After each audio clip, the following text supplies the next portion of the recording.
Станавме северна на Бугарија и удоволивме на се што ни побара. За возврат од Европската Унија не добивме ништо. Во моментот дека македонскиот председател не убедува дека мора да прифатиме уште една и повеќе од сериозна отстапка на барање на Бугарија, им се налути на европските лидери. Вели и досега сме дале премногу, сме промениле дури име на државата, а од Брисел сме добиле само 17 годишно седење во европската чекална. Според Пендаровски, ваквата позиција на ЕУ може само да доведе до уште поголем евроскептицизам кај македонците.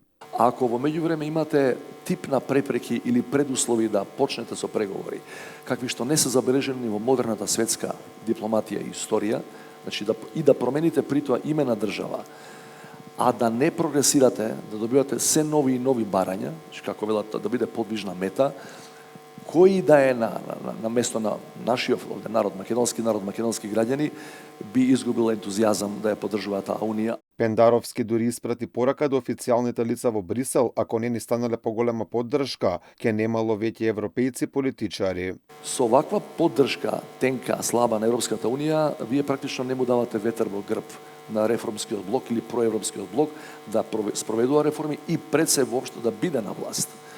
Така што можно еден ден, ако воопшто се сетат планерите во Брисел, дека регионот на Балканот природно припаѓа на Европа и треба да биде и дел од незината институционална структура, че во тој момент кога ќе решат стварно да посветат поголемо внимание од ова кое го има сега врз регионот, тогаш да немате доволно европејци.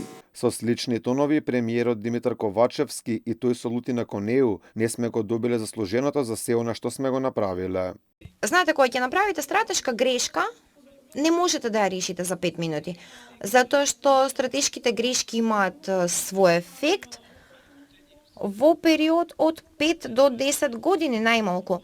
Инаку, според последните истражувања, секој четврти македонски граѓанин е против членство во Европската Унија. Бугарија се уште представува пречка на европскиот пат на Македонија. Мора да ги внесеме бугарите во уставот за воопшто да ги стартуваме преговорите.